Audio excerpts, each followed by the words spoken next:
রাষ্ট্রপতির পদত্যাগের এই গুঞ্জন শোনার পরে সামরিক ছাউনিতে কিন্তু ফিসফাস এবং অসন্তোষ শুরু হয়েছে। তারাও এই বিষয়টি পছন্দ করছে না। গতকাল থেকেই এই গুঞ্জনটি জোরালো হয়ে উঠেছে, বিশেষ করে লন্ডন প্রবাসী একজন অনুসন্ধানী সাংবাদিকের ফেসবুক স্ট্যাটাসকে কেন্দ্র করে, যে রাষ্ট্রপতি শাহাবুদ্দিন আহমেদ চুপ্পু পদত্যাগ করতে যাচ্ছে। এবং আজকে দেখলাম বাংলাদেশের প্রথম সারির গণমাধ্যমের অনলাইন ভার্সনেও এই সম্ভাবনার কথা বলা হয়েছে। আসলে কি ঘটেছিল? আজকে সারাদিন আমি বিভিন্ন সূত্রের সাথে যোগাযোগ করেছি এবং মূল ঘটনাটা শুনলে আপনারা খুবই অবাক হবেন। আমাদের মহামান্য রাষ্ট্রপতি শাহাবুদ্দিন আহমেদ চুপ্পু, আপনারা জানেন যে ডক্টর ইউনূসের আমলে এই প্রায় 17 মাস এক ধরনের গৃহবন্দী জীবনযাপন করেছে। তার যে হার্টে বাইপাস সার্জারি করার পর যে বিদেশে ফলো আপ করার কথা, তাকে কোনো চিকিৎসার ফলো আপ করতে দেওয়া হয়নি, যার ফলে তার হার্টের অবস্থা কিন্তু প্রয়োজনীয় ফলো আপ না পাওয়ার কারণে ডিটোরেট করেছিল, অবনতি হয়েছিল। এবছরের মে মাসে তিনি লন্ডনে গিয়েছিলেন ট্রিটমেন্ট ফলো আপ করতে, এবং সেখানে দেখা গেছে যে তার হার্টে একটা ব্লক ধরা পড়েছে এবং তাৎক্ষণিকভাবে সেখানে একটা স্টেন্টিং করতে হয়েছে, এবং আবারও ফলো আপে যাবার কথা। এবং এবার লন্ডনে গিয়ে তার একটি নিউরোলজিক্যাল অর্থাৎ নার্ভ রিলেটেড একটা সমস্যা ধরা পড়েছে, তার জন্য তার ফলো আপে যাবার কথা। এদিকে মহামান্য রাষ্ট্রপতি স্ত্রীরও একটা হেলথ ইস্যুজ আছে। সব মিলিয়ে তার খুব তাড়াতাড়ি সিঙ্গাপুরে সম্ভবত একবার হেলথ চেক আপে যাওয়ার কথা। এই যে হেলথ চেক আপে যেতে হবে, ফলো আপে যেতে হবে, এটা নিয়ে আলাপ করবার জন্য মহামান্য রাষ্ট্রপতি আমাদের স্বরাষ্ট্রমন্ত্রী সালাউদ্দিন আহমেদের কাছে ফোন করেছেন, এবং ফোন করে কথা প্রসঙ্গে তিনি বলেছেন যে ইউনূসের আমলে তার পর্যাপ্ত ট্রিটমেন্ট হয়নি, ফলো আপ হয়নি, যে কারণে তার শরীরটা বেশ খারাপ হয়েছে, হার্টের অবস্থা খারাপ হয়েছে, নতুন করে নার্ভের সমস্যা ধরা পড়েছে। তো এই আলোচনার এক পর্যায়ে সালাউদ্দিন আহমেদ বলেন যে আপনার যদি শরীর খুব খারাপ হয়ে থাকে তাহলে তো আপনি পদত্যাগ করতে পারেন, তাহলে আপনার পর্যাপ্ত রেস্ট নেওয়া হবে, ব্যাস এটুকুই। এখান থেকেই কিন্তু ডালপালা মিলেছে যে রাষ্ট্রপতি পদত্যাগ করতে যাচ্ছেন, স্বাস্থ্যগত কারণ দেখিয়ে পদত্যাগ করতে যাচ্ছেন। আপনারা এবার লিঙ্কটা খুঁজে পেলেন? কারা এটি রটাচ্ছে যে রাষ্ট্রপতি পদত্যাগ করবেন? এই সালাউদ্দিন আহমেদ, বিদেশে সেই অনুসন্ধানী সাংবাদিক যিনি কোনো একটা মহলের হয়ে কাজ করেন, পাকিস্তানি গোয়েন্দা সংস্থা আইএসআই, জামাত, এনসিপি, বর্তমান প্রধানমন্ত্রীর সামরিক উপদেষ্টা ডক্টর ব্রিগেডিয়ার অবসরপ্রাপ্ত শামসুল ইসলাম, এবং এসএসএফ এর বর্তমান মহাপরিচালক মিস্টার সামাদ, এদের একটা চক্র এই সামান্য ফোন আলাপটাকে ফুলিয়ে ফাঁপিয়ে একটা গুজব বাজারে ছেড়েছে যে বাংলাদেশের রাষ্ট্রপতি পদত্যাগ করতে যাচ্ছে। এমনও বলা হচ্ছে যে সরকার চাপ দিয়েছে যে আপনি স্বাস্থ্যগত কারণ দেখিয়ে পদত্যাগ করেন। আপনাদের নিশ্চয়ই মনে আছে যে ডক্টর ইউনূস অবৈধভাবে ক্ষমতা দখলের পর নানানভাবে চেষ্টা করা হয়েছে শাহাবুদ্দিন আহমেদ চুপ্পুকে রাষ্ট্রপতির পদ থেকে সরিয়ে দেওয়ার, এবং চুপ্পুকে যদি সরিয়ে দেওয়া সম্ভব হতো তখন, তাহলে ডক্টর ইউনূসদের যে বিভিন্ন অসাংবিধানিক কার্যক্রম সেগুলো বাস্তবায়ন করতে সুবিধা হতো। বর্তমান বাংলাদেশে আপনি খেয়াল করে দেখবেন যে একমাত্র শাহাবুদ্দিন আহমেদ চুপ্পুই কিন্তু বৈধ সাংবিধানিক পদের অধিকারী। বাকি সংসদ বলেন, ডক্টর ইউনূসের রেজিম বলেন, সবকিছু নিয়ে কিন্তু সাংবিধানিক বিতর্ক রয়েছে এবং তাদের বৈধতার সংকট রয়েছে। তো এখন নতুন করে একটা ষড়যন্ত্র করা হচ্ছে, এবং একটা নাম আপনারা শুনবেন, বলা হচ্ছে যে নাসিমুল গনি রাষ্ট্রপতি হবে। কে এই নাসিমুল গনি? এই নাসিমুল গনি হলো যে বাংলাদেশের হিজবুত তাহরীর অন্যতম প্রতিষ্ঠাতা এবং উপদেষ্টা। একটা জঙ্গি সংগঠনের প্রতিষ্ঠাতা উপদেষ্টা কি করে একটা দেশের রাষ্ট্রপতি হয়? তারা তার নামটা ছড়াচ্ছে। বাংলাদেশে যারা জঙ্গিবাদ স্টাবলিশ করার জন্য স্বপ্ন দেখে তারাই কিন্তু সুকৌশলে এটা ছড়াচ্ছে। সাথে তারা আইরিন খানের কথা বলছে, যাকে সম্প্রতি জাতিসংঘের রাষ্ট্রদূত হিসেবে নিয়োগ দেওয়া হয়েছে। আইরিন খানের তো রাষ্ট্রপতি হবার কোনো প্রশ্নই আসে না। বিএনপি কি এতটাই বলদ দল যে নাসিমুল গনি কিংবা আইরিন খানের মতো লোকজনকে রাষ্ট্রপতি বানাতে হবে? তাদের দলে কি রাষ্ট্রপতি হবার মতো লোক নাই?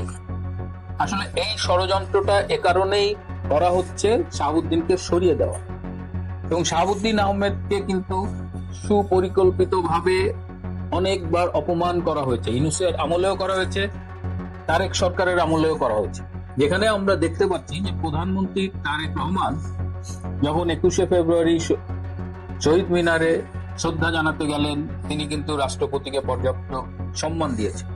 তারেক রহমান এখন পর্যন্ত কিন্তু বলেননি যে রাষ্ট্রপতিকে পদত্যাগ করতে হবে, বরং গতকাল এবং আজকের আলোচনায় তারেক রহমান কিন্তু বেশ বিব্রত এবং কিছুটা বিস্মিত যে কারা এই গুজবটি বাজারে ছেড়েছে বা এই আলোচনাটি ছেড়েছে। এই আলোচনা বা এই শাহাবুদ্দিনকে সরানোর মধ্য দিয়ে নতুন করে কারা কোন ষড়যন্ত্র করছে, এটা নিয়ে কিন্তু তারেক রহমান তার খুব কাছের দু একজনের সাথে কথা বলেছেন। তারেক রহমানের ঘনিষ্ঠ একটি সূত্র আমাকে নিশ্চিত করেছে যে এখন পর্যন্ত তারেক রহমান রাষ্ট্রপতির পদত্যাগের ব্যাপারে কোনো কিছু ভাবেননি, এবং তিনি আমাকে এও বলেছেন যে যদি রাষ্ট্রপতিকে পদত্যাগ করতেই হয় সেক্ষেত্রে তারেক রহমান সরাসরি রাষ্ট্রপতির সাথে কথা বলবেন। ভাইস ভার্সা, মহামান্য রাষ্ট্রপতির যদি মনে হয় যে সরকার চাইছে তার সরে দাঁড়ানো দরকার, সেক্ষেত্রে মহামান্য রাষ্ট্রপতি নিজে তারেক রহমানকে ফোন করে জানতে চাইবেন, কারণ বর্তমানে প্রধানমন্ত্রী এবং রাষ্ট্রপতির মধ্যে কিন্তু টকিং টার্ম আছে, যেটা ডক্টর ইউনূসের আমলে ছিল না। ডক্টর ইউনূসের আমলে বলতে গেলে শাহাবুদ্দিন আহমেদ চুপ্পুকে একেবারে অস্পৃশ্য করে রাখা হয়েছিল এবং ইউনূস তাকে কোনো রকমের সম্মান পাত্তা কিছুই দিতেন না।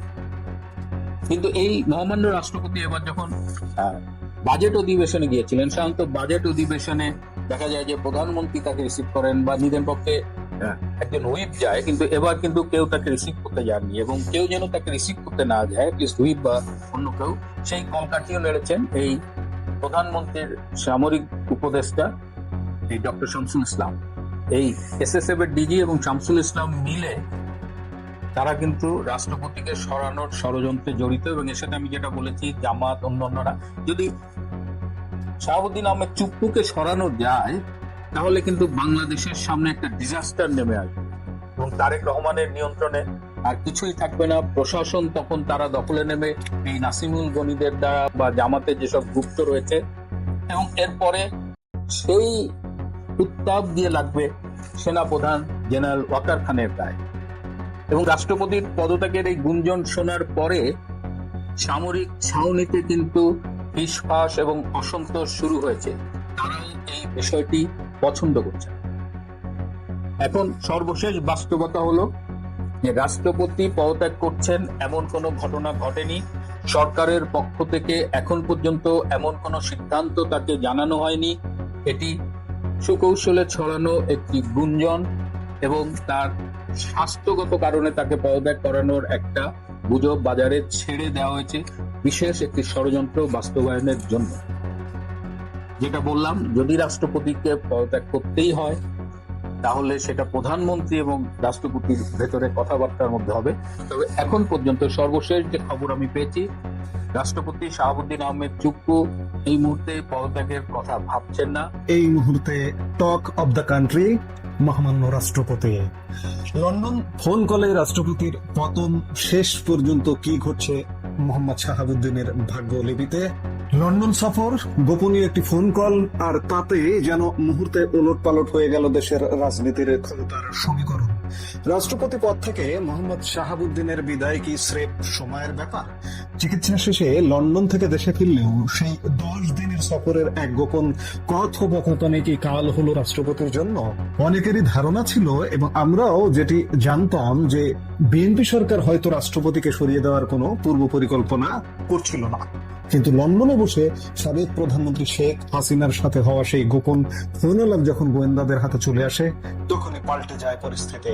ঢাকার শীর্ষ নীতি নির্ধারকরা তাৎক্ষণিক সিদ্ধান্ত নেন মোহাম্মদ শাহাবুদ্দিনকে আর বঙ্গভবনে রাখা যাচ্ছে না। এই মুহূর্তের এই বিশেষ বিশ্লেষণে আমরা জানবো সেই লন্ডন ফোন কলে কিভাবে রাষ্ট্রপতির বিদায় ঘন্টা বাজলো, পদত্যাগের পর তার ও তার পরিবারের ভাগ্যে কি ঘটতে যাচ্ছে, আর একই সাথে একটু জানতে চাইবো যে সাবেক রাষ্ট্রপতি আব্দুল হামিদের সুরক্ষার রহস্যই বা কি।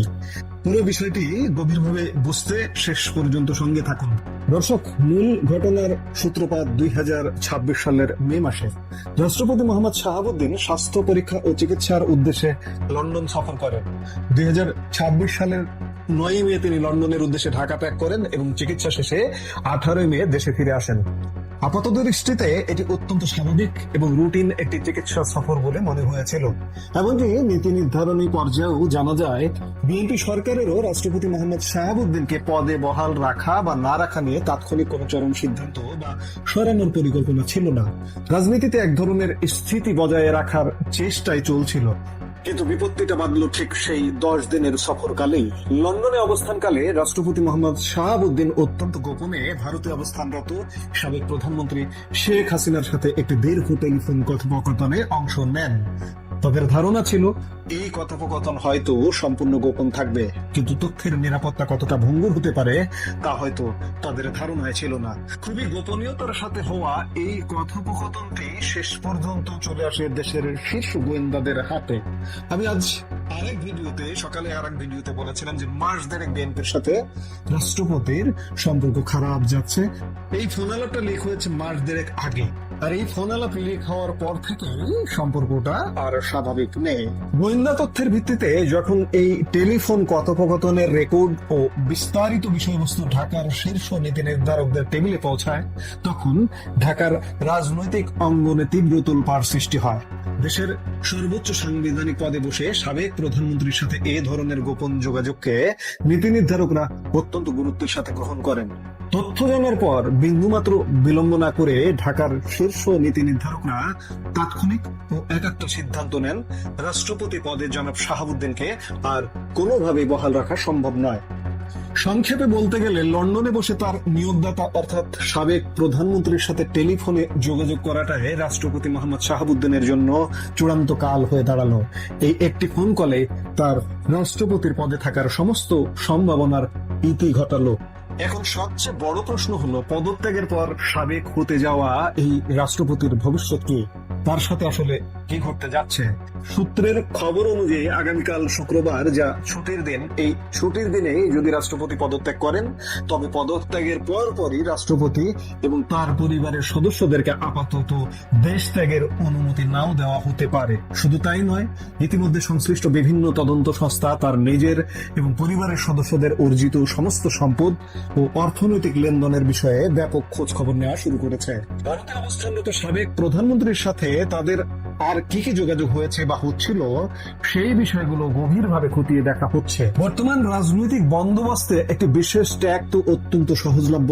ফ্যাসিস্টের দোসর বানিয়ে যদি তাকেও জেলে পুরে দেওয়া হয়, তবে হয়তো অবাক হওয়ার কিছুই থাকবে না।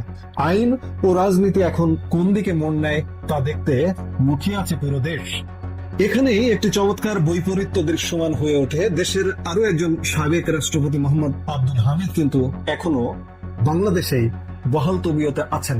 তাহলে প্রশ্ন ওঠে, আব্দুল হামিদ কিভাবে নিরাপদে আছেন, যেখানে মোহাম্মদ শাহাবুদ্দিনের জন্য দিন দিন চাপ বাড়ছে? রাজনৈতিক অঙ্গনে ও লোকমুখে একটি কথা ব্যাপকভাবে প্রচলিত রয়েছে যে সাবেক রাষ্ট্রপতি আব্দুল হামিদ একটি বিশেষ রাজনৈতিক দলের শেল্টার বা রাজনৈতিক ছায়াতলে আছেন।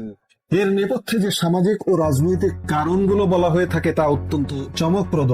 কথিত আছে, আব্দুল হামিদের শ্বশুর বাড়ির সবাই বিপরীত ধারার দল জামায়াত ইসলামের রাজনীতির সাথে সরাসরি যুক্ত। রাজনৈতিক বৈরিতা সত্ত্বেও এই অভ্যন্তরীণ পারিবারিক ও সামাজিক সম্পর্কের কারণে জামাতের পক্ষ থেকে তিনি এক ধরনের পরোক্ষ সুরক্ষা পাচ্ছেন বলে মনে করা হয়। তারাই তাকে এক প্রকার রক্ষা করে চলেছে। আব্দুল হামিদের যদি ব্যাকগ্রাউন্ডের কারণে এমন সুরক্ষা ব্যবস্থা থেকে থাকে, তবে বর্তমান রাষ্ট্রপতি মোহাম্মদ শাহাবুদ্দিনের সুরক্ষার উপায় কি? বাস্তবতা বলছে, কোনো শক্তিশালী রাজনৈতিক সমঝোতা বা ব্যাকগ্রাউন্ড ছাড়া তার সামনে আর অন্য কোনো সুরক্ষার পথ খোলা নেই বললেই চলে। কোনো বড় ধরনের আপোষ বা সমঝোতা ছাড়া এই পরিস্থিতি থেকে বের হওয়া তার জন্য প্রায় অসম্ভব।